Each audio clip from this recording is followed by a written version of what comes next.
Oh, y'all know what time it is. It is Thread Inception Thursdays. Oh my goodness. This is the scariest show. Oh. KB, you killing it on this one, fam. This track is so nasty. Not today, Satan, not today. All right, so here's the deal. Here's how the show works. I don't have anything planned to talk about. I'm just going to tell you right now, I have nothing under my sleeves. They're short.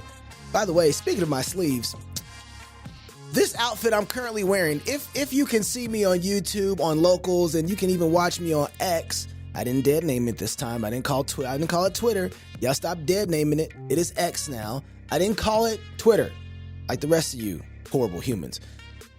If you can see me on Facebook, I am wearing my sponsor shirt. Yes, I actually have a sponsor for this show. It is an 18-year-old young lady by the name of Hannah.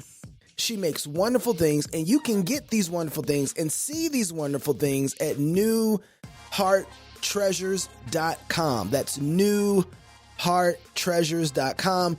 This lovely mug came from there. This is an amazing mug. People in my studio are trying to steal this mug from me, you haters. I think it makes more caffeine in my coffee. I could be wrong, but it feels like it. God's sovereign. And the shirt, too. This shirt, back in the day, before I was married, my wife's uncle and I used to hang out. And one of the things we used to look for when we went and bought shirts was shirts that made you look like you had more muscles than you actually do. You know what I'm saying? Make you feel like you was like swole. This one of them shirts, man, it fits so nicely, so comfortably. Makes me look like I have more muscles than I actually do. My wife look at me different. Man, if you want your wives to look at you different, go to newhearttreasures.com. Get you one of these lovely God is Sovereign shirts. The material is so nice. It's lovely. And be praying for Hannah's mom. She's having brain surgery right now. And I'd love for you guys just to say a little prayer that God would be sovereign in all his work, that he would heal her, and that she comes out of this, getting this tumor out of her head, and God blesses them and their family and through this process. So be praying for Hannah's mom. And one way to support Hannah right now is to go to newhearttreasures.com and get something from her. She has an array of lovely items on that website, and she supports me. So I'm very, very, very, very grateful. All right, so this is probably the scariest show. I was on the phone with my wife just a moment ago, right before I went in, because I always check my spaces to see if my Bluetooth is working with my Rodecaster. So I was on the phone with my wife, and I told my wife, I said, babe, I'm about to do, the test came through. It was good. We're fine. And I'm about to go live. But here's the problem, babe. I have no idea what I'm going to talk about. And my wife said, well, I don't know who to be more afraid for, you or them. I love me. Hey, what's up, Darren Stead? I see you. Okay, listen, I'm going to put the link inside of, if you're listening on YouTube, if you're listening or watching on Facebook and on, I believe this is on X and Locals, I'm going to put a link inside of the comments thread that if you want to talk to me about what's on your, that shirt is fresh. Thank you, Greg. It is fresh. If you want to talk to me about what's inside of your Threads social media platform, here's the link. I just posted it inside of there to StreamYard. I think that's what I'm on right now. StreamYard is? Okay.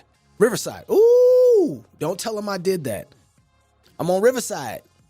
I just posted a link there. I'll try and post it on my on Twitter too. How about that? Ooh, I just dead named them. Doggone, I didn't mean to do that. Okay, so let me tell you how this works.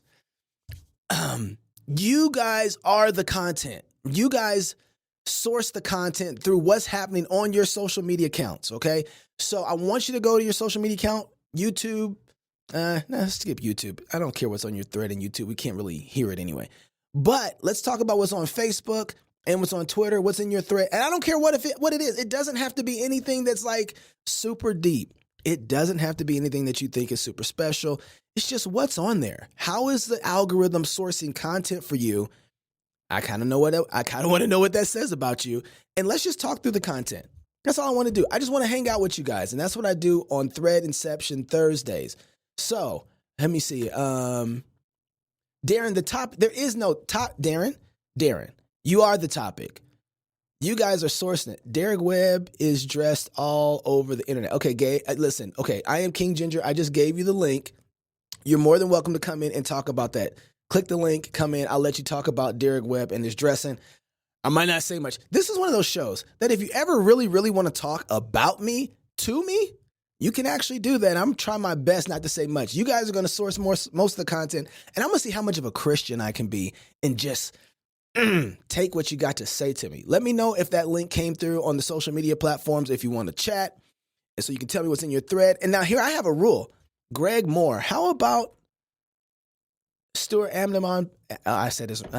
Amidon? I think I said it right. Stuart Amidon of Page 50 and John Boot. Well, what happened there?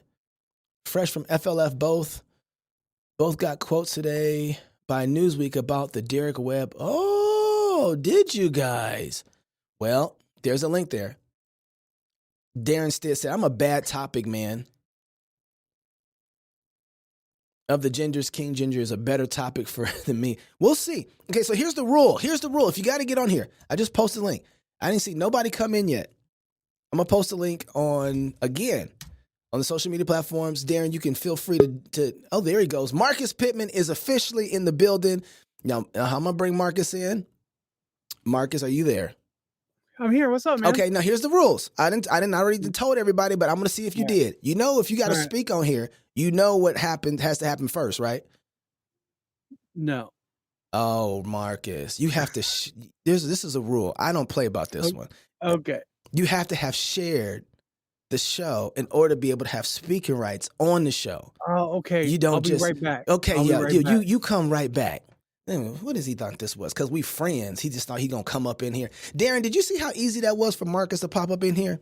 Yeah. Okay. So everybody who's on Spaces, Marcus, you didn't have to disappear for real. I just took you out of the room. That man shut his camera off and. Marcus, you are a great guy. Now, listen, don't. What about me? This is my show. This show is not about Marcus. All right. So here we go. We have some people who are inside of the Spaces. And I want to know what's in your thread. What's in your thread? You go ahead and talk. But you know the rule. You got to share it. Is that Chris Bolt? What's up, Chris? How are you doing, sir? Chris?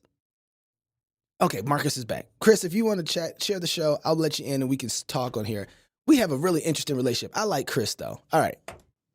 Well, hey, Marcus, how you doing? Welcome back to the show. It's good to have you here. I don't know the rules, man. Yeah, well, now you do. You know, and you know what? What's really nice is that you helped everybody else understand the rules too. And if I'm willing to do this to my friends, now we know the rules. You know, it's like the pizza review show with Dave Portnoy. Everybody knows the rules. They know the rules now. You know. All right. So you hit up something that was in your thread. What was in your thread that you want to hit up? Everybody, all I'm seeing is those photos of Derek Webb dressed in a dress as he's about to go to the Dove Awards with the trannies. Now you gotta explain it for me. Who is Derek Webb? He was so my wife was explaining to me who he was, but he was in Cadman's Call. He was the lead singer in Cadman's Call, I believe. And who is Cadman's Call? Married to one of the women who is part of Sovereign Grace Music, I believe. Okay, now I know who that is. And then they got divorced, and he's abandoned the faith and apostatized. So why do we care that he's in a dress then? Have we already put him under church discipline? I'm trying to figure this out. Is the boy? I'm telling you asked what was going on in the threads. Okay, so that's what I'm telling you. I'm seeing all over the internet. Well, it's going to a Christian award show. Well, you know what? Here's how I feel about that. Not today, Satan. Not today. No. So, okay. So when you saw this, what's the first thing that popped in your mind? The first thing that popped in my mind was this is what happens when the Christian entertainment industry is run by women. Explain yourself, mister. That sounds very insulting. No, it's literally made for women. Run by women. White women, people, music. What? Okay, it's Greg Moore. Greg, you better click the link if you want to talk, because I don't understand what you. Oh, Marcus, are you smoking a cigar? Of course, always. Dang it!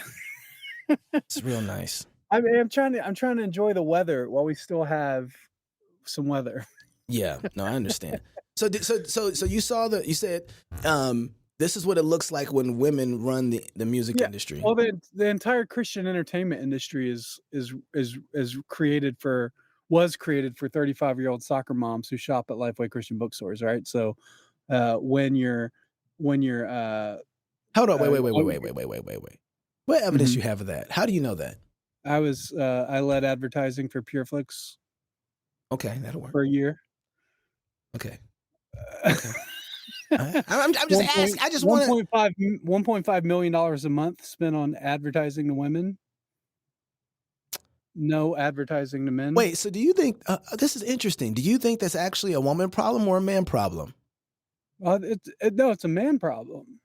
I think I don't think we've created the distribution channels to be able to capture men in the industry. I think we've just kind of abandoned them.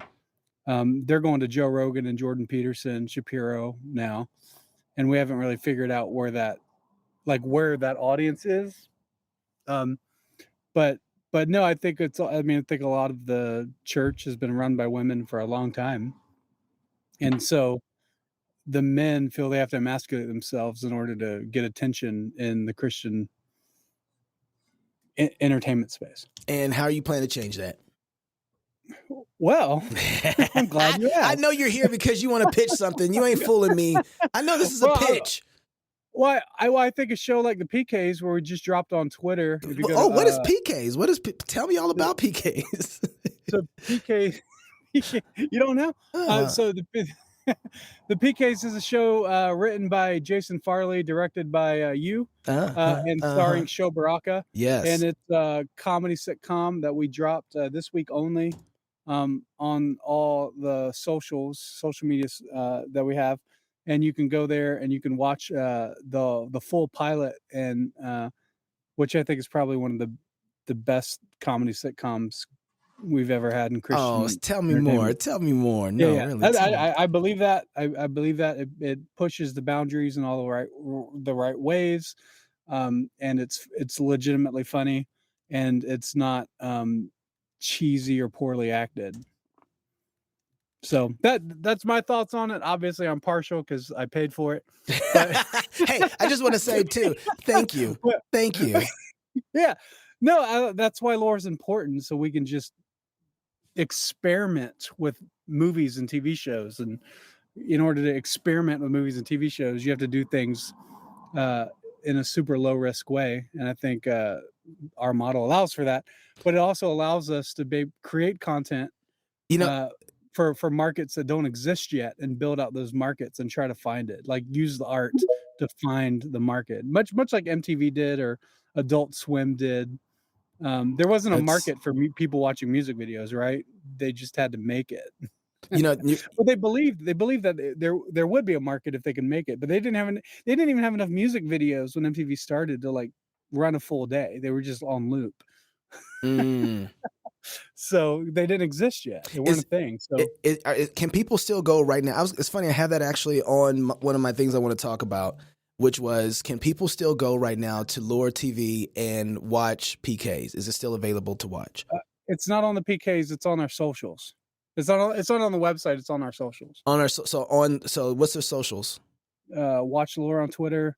Facebook is Watch Lore. Everything's Watch Lore. Okay, can you go and share the show again with the link so people can find it?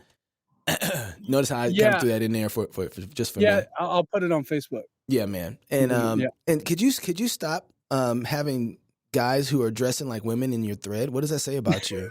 I'm really sick of it. Go ahead. No, I think it's just I follow a lot of entertainment and Christian stuff, so I think that's sort of where that comes from. But yeah, well, we gotta work that one out. I'm really, and I'm not even joking. I'm really. Oh, did you see that? My studio's still not back together. I'm really sick of how much we promote wickedness and ugliness. Mm-hmm. And so, Greg is here from Dead Man Walk. I'm gonna talk to him in just a second. All right, Marcus, your time has come to an end, especially since you didn't know the rules and you bringing all the gay stuff in here. I don't want to talk about men in dresses, but if that's in your thread, man, you need to repent. Put some holy water on your thread. We'll talk about that later. Love you, bro. See you. Bye. Hey, I'm gonna tell you right now. You could talk about whatever you want to talk about that's in your thread. I'm fine, but I might mock you. I said I was gonna try not to say much, but I might mock you. Hey, Greg, you mute your mic, Mister.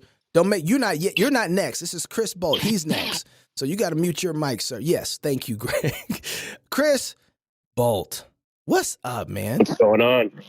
What's going on? I'm not gonna bring any gay stuff in. Thank you, but you got to tell people how we became friends after you wanted me fired. Well, I mean that you basically just you ruined the end of the story. I basically wanted you fired, and then we became friends, right? Hey, man, you know what? This is okay. Go ahead. Tell everybody the whole story. Do it in like 90 seconds. In 90 seconds. Well, I'll tell it the way I told it to you at SBC. I said I saw the trailer, and I thought that the perception would be bad. This was the Founders trailer years ago, right? And what was that, 2018? 2019. 2020. There we go. Yeah.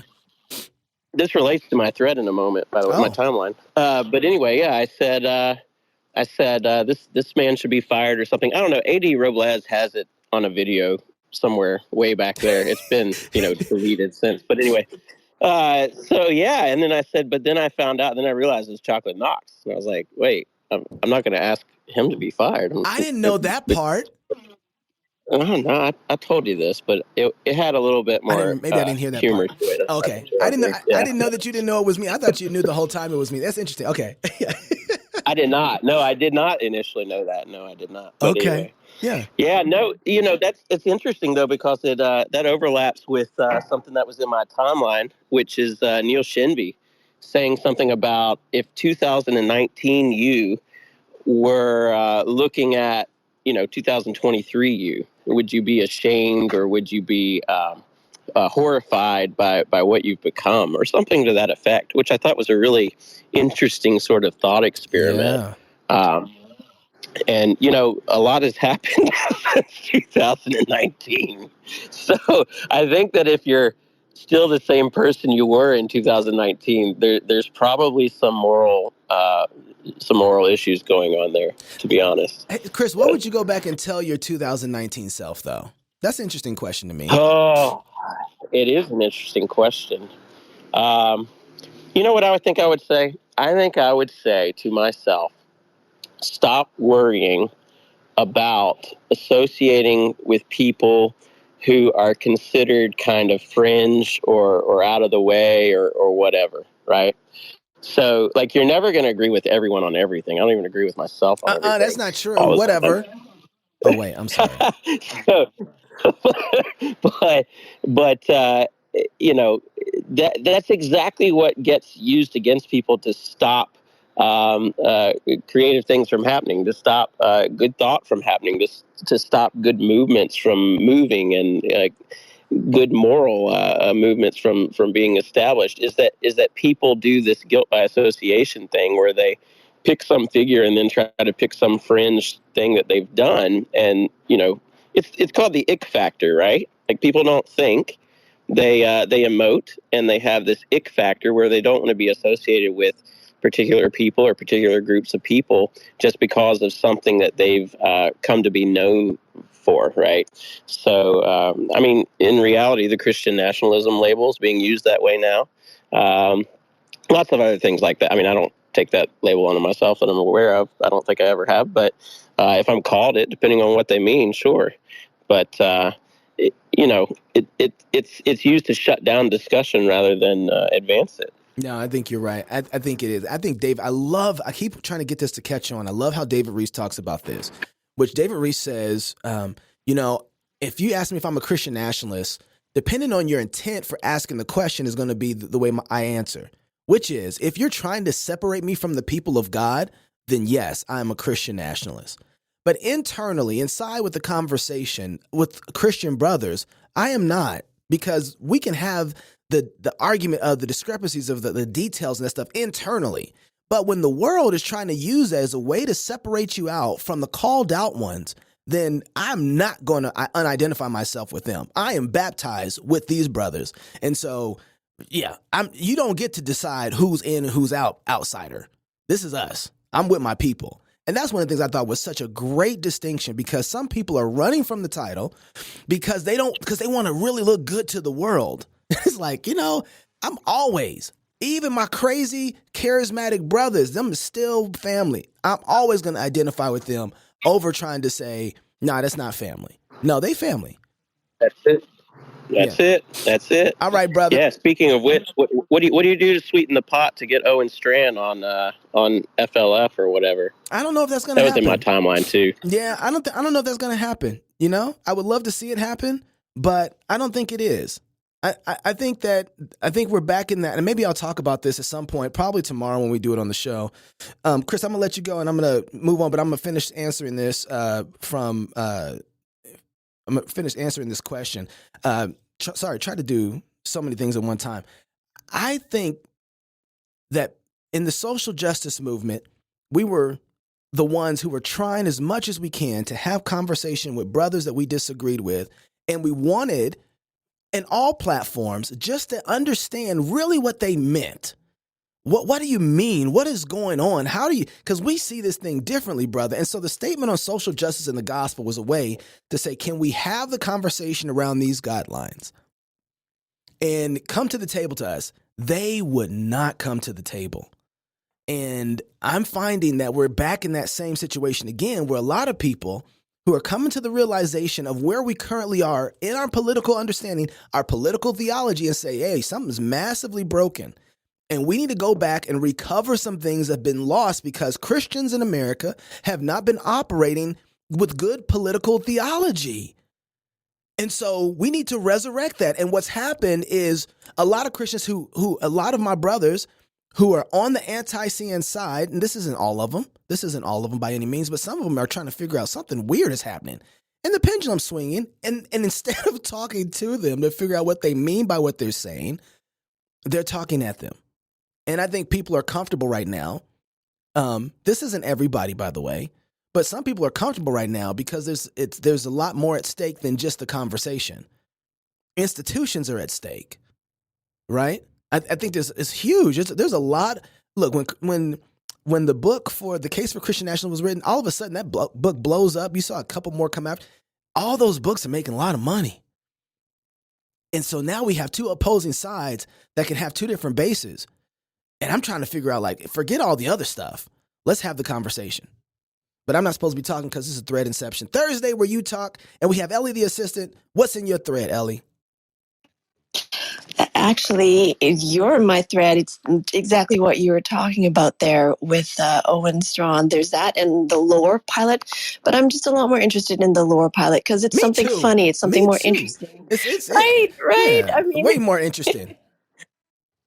Way more interesting. I wanted to ask Marcus Pittman, actually. I was curious, when you guys made that pilot, were there things that you could think off the top of your head that, this will be, people will object to this or that, or to a figure standing at the pulpit saying ASS? And I wondered if you guys had those Ellie, thoughts, and if Ellie, you did. Ellie, whose show is this? Yours? Okay, why are you asking Marcus questions? Ours? Yeah, okay. Technically, okay. You know what? Good point. Today is technically your show, but I'm still trying to figure why you asking Marcus Pittman questions. Right. He didn't even direct it.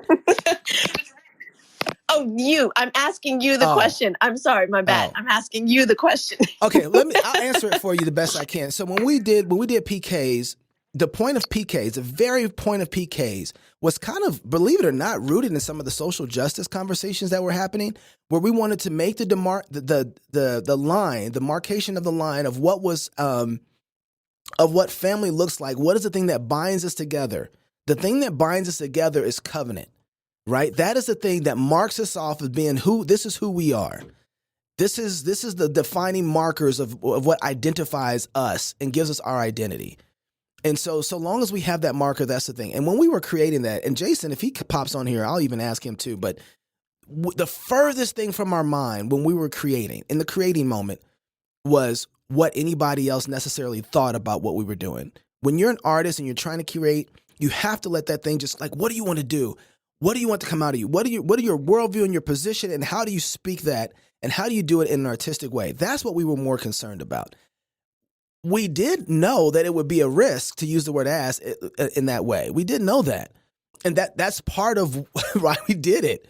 And sometimes, and Jason, he can speak way more on this. Sometimes to be able to do that is to wake people up. I want to recommend from, what is it?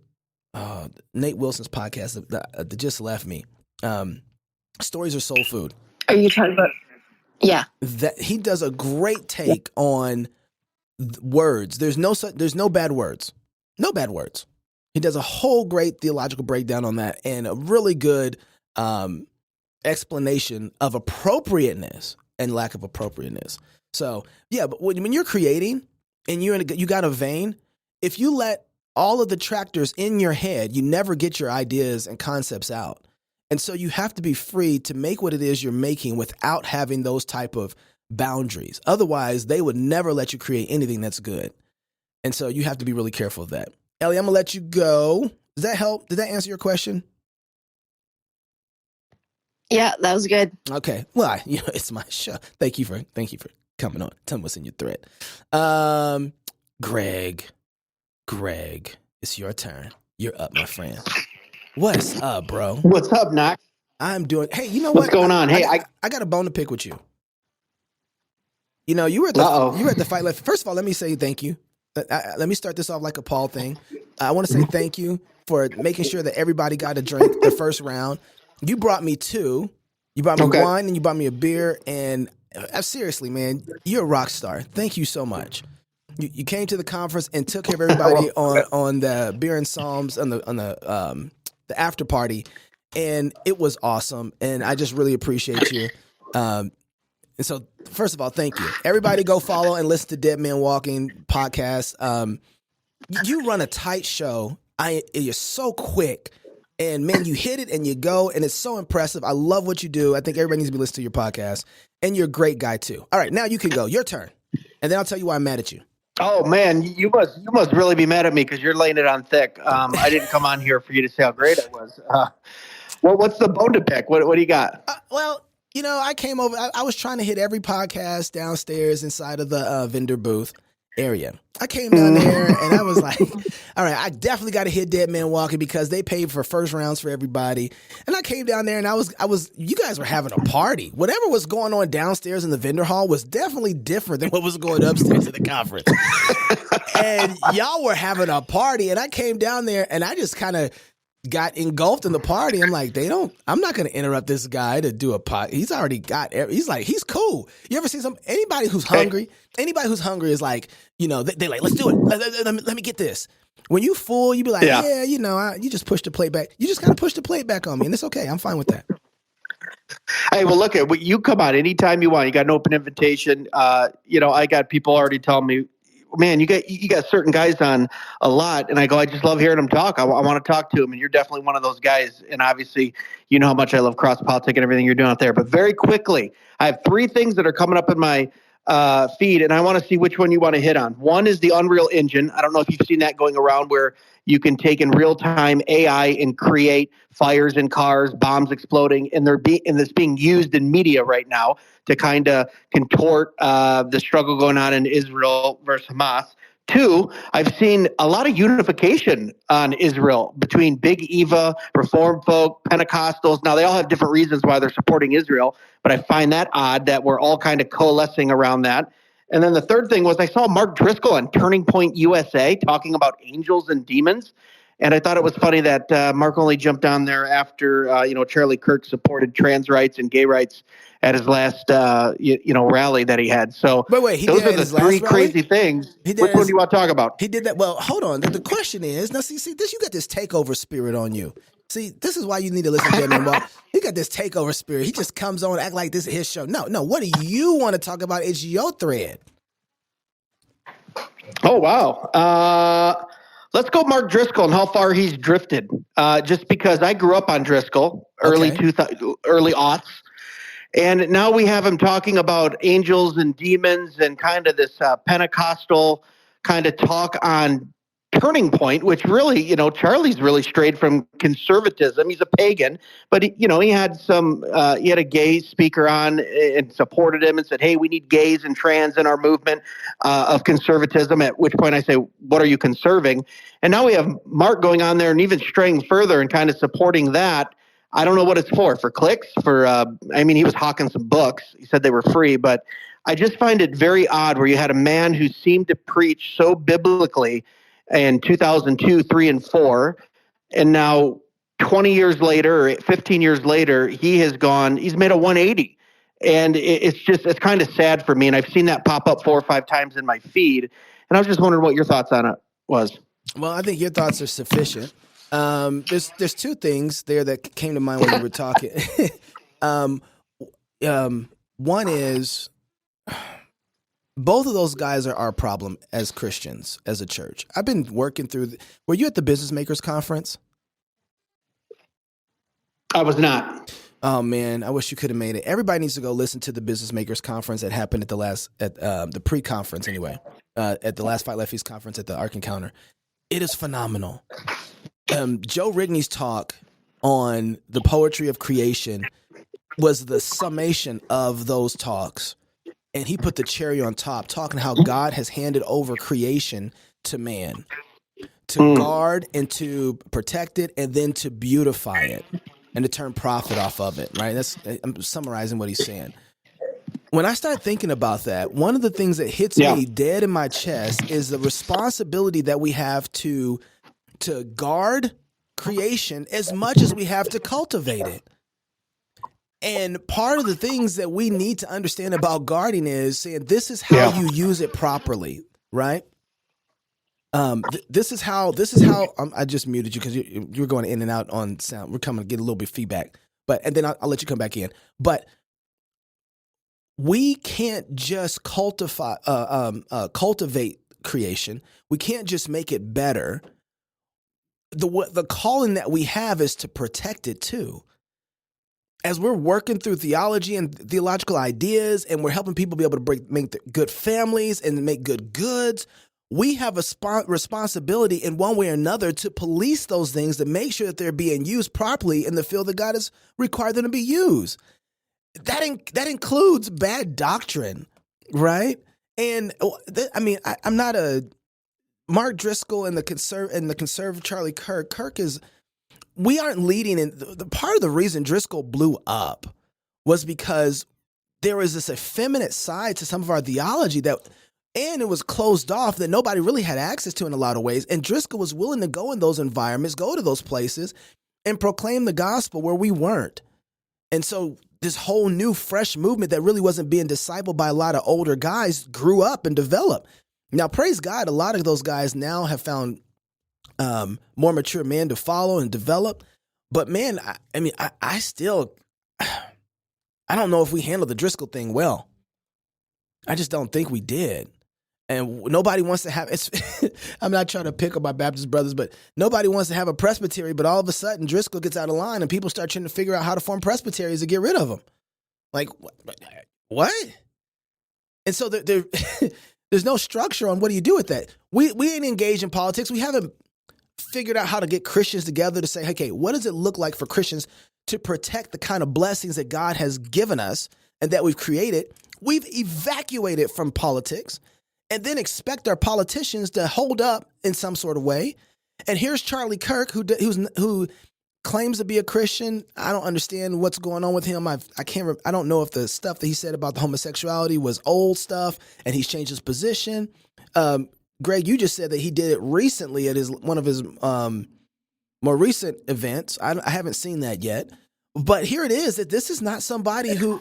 Go ahead, Greg. Is that recent? Yeah, it was within the last 6 months, and he got mad at a conservative that was asking the question of, hey, what are we conserving if you're allowing trans and homosexuals to sit on stage with you and say we're conservative? Which I just want to say goes back to what you guys are doing, and what you're doing is so important, is guarding that theology. I don't know how many more institutions have to fall, how many more single-led, non-congregational, non-presbytery pastors have to fall before we go, oh, we need a group of men that are actually guarding our theology and standing on the word like Cross Politic does. And look if you're out there, you're going to go spend $12 on a Big Mac meal. First, don't do that. It's horrible food. Second of all, take that $12 and go sign up at Fight Laugh Feast. All right? Because if you can spend $10 on fast food, you can spend $10 on building the kingdom. That's all I got. Thank you. We might have to give him 10% of everything he just got done saying. My goodness. Greg, I didn't even pay for that. You done bought first round of drinks and getting people to sign up, a couple club members. There's one thing I do want to say. I got to correct just a little bit. Not just a little bit. Not a lot, Greg. It's not going to hurt either. I wish I could say that it was what Cross Politic is doing. What Cross Politic is doing, and it ties into my G3 folks. What Cross Politic is doing is what comes out of the church that we attend. I hope you understand this. Cross Politic is a product of godly men leading their families at home, qualifying themselves to be elders and teachers in the church, being fruitful in building the institutions around them. And we are a product of an environment that makes the habitation easy for us to grow in. And so Cross Politic is a product of the church that is around. Pastor Toby, Pastor Wilson, Pastor Ben Merkel, Pastor. There's churches all around. There's solid churches. We just spring forth out of that because of what the church is doing. And because of that, we can be a blessing to other people. And this is why I appreciate and grateful for the brothers who disagree with me at G3 on postmillennialism and theonomy. They can't help but perform the realities of my worldview anyway because of what they're promoting, which is the well-being, the advance, and the proclamation of the gospel of Jesus Christ in the church to make sure that it goes forth and do it. They don't have to be postmillennial. They don't even have to like postmillennialism. But they can't afford to do anything else but build the church of Jesus Christ because it's built into the system. And so I'm grateful for what they do.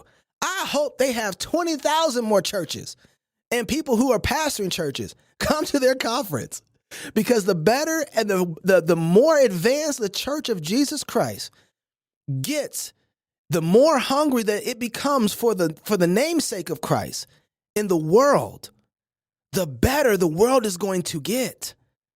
The more that we're going to say, okay, now this gospel isn't Gnostic. It's not just in our heads and our hearts. We have to love our neighbor. We're going to have to build institutions and businesses to make sure that men can have jobs to provide for their families. Somebody's going to have to make sure that we have the opportunity to live peaceable so the gospel can go forth. We're going to need some godly politicians. All that stuff comes through the church. Reza said, I'm preaching now. I know I'm preaching. Thank you, brother. I appreciate that. I think that's Brother Reza. So I ain't too mad, They can throw the punches and people can, I can say what you want. Let me tell you something. Just get to work. Go build something for Jesus that lasts longer than you. I mean, this is part of the maturity that I'm trying to come to in my postmillennial worldview. It's not just to argue about postmillennialism. I'm not just doing that. What I'm trying to do is argue, do you work well? Do you build good? Do you love your neighbor well? Do you sing psalms on Sunday? Are you singing the word? Are you preaching the word? Are you reading the word? Are you praying the word? And so that's where I'm like, if you're not doing those things, that's where I'm going to spend most of my time. Let's get to work doing that. You're doing that, you're falling right in line. I would love to be that you move properly there. But for me and my eschatological view, it's built into the system of creation. This is why the business makers meeting pre-conference was so important to me. Because as we are able to get Christians to work, to actually be like God, go and take the things that God has. Oh, Joe Rigney did such a good. I talked about this yesterday. Joe Rigney did such a great job talking about this yesterday. God takes and creates the world and he rests, but our work isn't done yet. And he gives it and hands it off to men and says, go make more of it. Go make it better. And I've given you a template, a roadmap. Here's the garden. Go and make the rest of the world like this. And when you are in everybody's theological position believes in work. We all do. We have to. But work is not the curse. Work is what you were made for. You were made to be a worker. You're designed to be like God. God worked. And you're made to beautify. And you're made to take the things that God has given you in their raw state and to produce something magnificent with them and to give them back to God and say, look, Lord, for your glory, I found out that your stuff can do more stuff. I found out that your blessing can be more blessing. I found out that this land can do this, can do that. And you bring it back and you give it to God and you say, Lord, this is yours. Look at this amazing creation that you have. That's what you are to be like, God. And if I can get people just to get to work, just to build something, y'all, let me tell you, the left is a lot of people on the liberal side. They understand some of these basic principles, and all they do is outwork us. They're not even doing anything great. They're just outworking us. And I don't have a problem with the theological debates because we need them. But the majority of what we need Christians to do than anything else is to rediscover the reality of the created order for men to work like God and to beautify the creation. And if we can get Christians to take their work joyfully. I said this yesterday, I'm going to say it again until we get a beat in our head. God has prepared for you a blessing every day, and it's called work. And he hands it to you and says, here, take it. And you wake up and you're like, oh, I got to go to work. Oh, today. You should beat your alarm clock up. When you wake up, I can't wait to see what kind of blessings God has for me today. God just prepared work for me and I get to go do it. Oh, this is so exciting. We don't wake up like that. No, we treat God's work like the children of Israel treated manna. Oh, manna again? God, you can't come up with something better?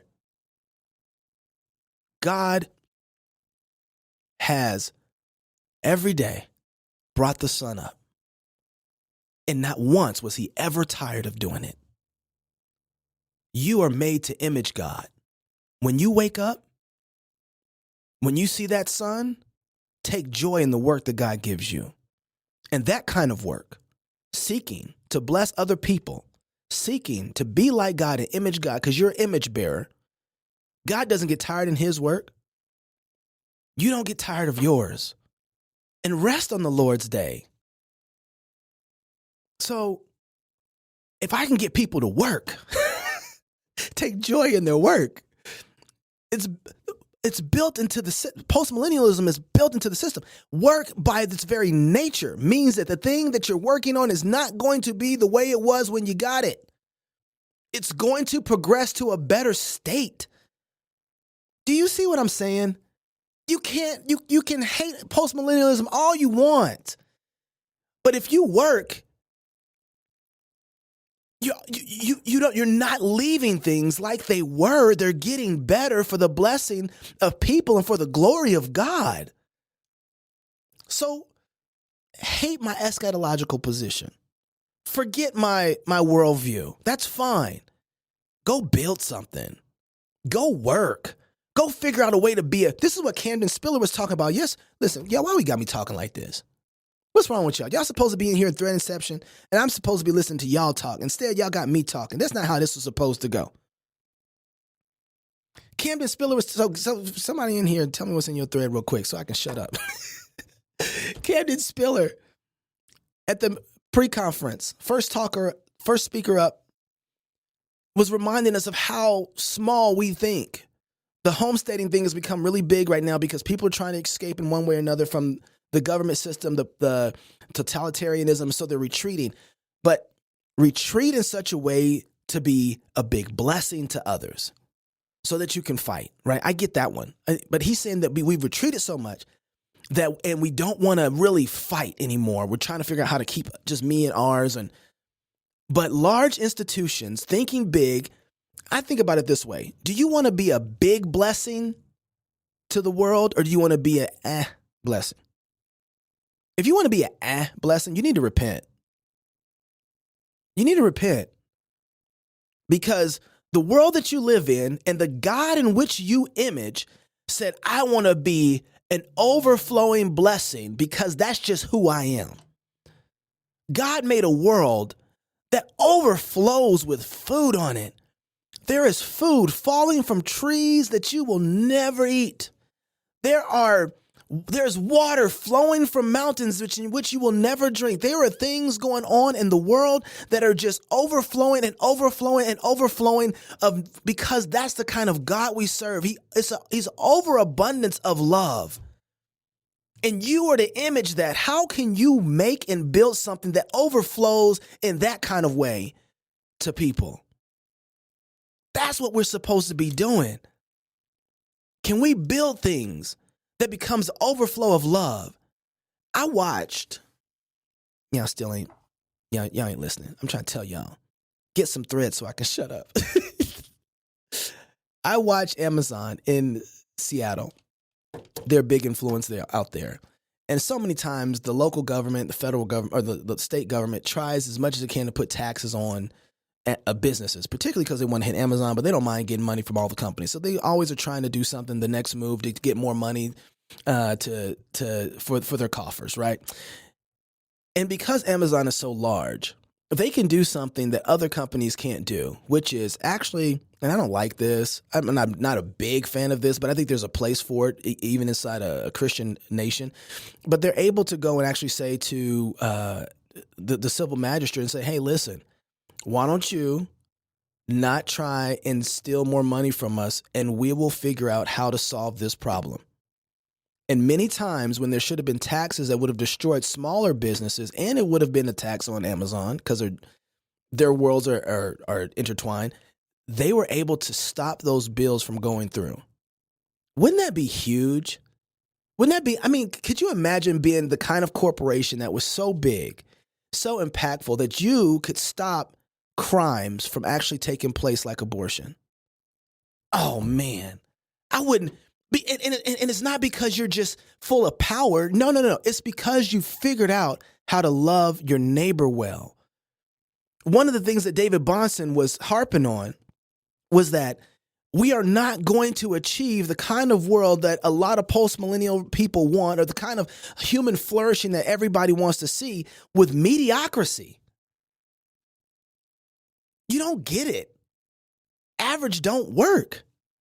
You're going to have to be excellent. That's God. God made you that way. God made you to get better. As you work and beautify the creation, part of what happens to you is you get better handling it. So you get better too. But when we don't work or don't take joy in our work, part of what's lacking in us is that the creation in which we work with isn't having the same effect on us that we're having on it. We're beautifying it, we're making it, and somehow in this reciprocal situation that God has made in the world, that creation is having an effect on us that we learn things about it. We get better at handling it. There's a video clip of Lauryn Hill at the Apollo. Now, most of my white friends don't know what the Apollo is. I'm going to tell you, the Apollo is one of the most gruesome places to go. It's a talent show that takes place in Harlem. It's a very historic theater. When you go to the Apollo, you better be good. And not good, good. You better be good. Them boy bad. You better be that kind of bad. Because otherwise, here's the rules. You go to the Apollo, and if you start singing and you ain't good, you just, they will boo you off. You get immediate feedback on the quality of your singing or talent at that moment. I mean, and literally, when you open your mouth at the Apollo, you probably have like 3 seconds before people validate, that's the person not good. Boo! And after they boo you, somewhere in there's an alarm that goes off, and this guy called the Sandman comes out with a hook, cane, and hooks you off the stage because they don't want you no more. Now, everybody knows who Lauryn Hill is, and if you don't, shame on you. Take a hammer and hit your thumb. You deserve that because you should know who Lauryn Hill is. Lauryn Hill went on this show when she was 13. She got booed while she was singing. I didn't know you could boo a 13-year-old on the stage. She got booed while she was singing. 11 years later, she won a Grammy. the kind of thing that she got from that situation made her work hard. And we're afraid of the boo.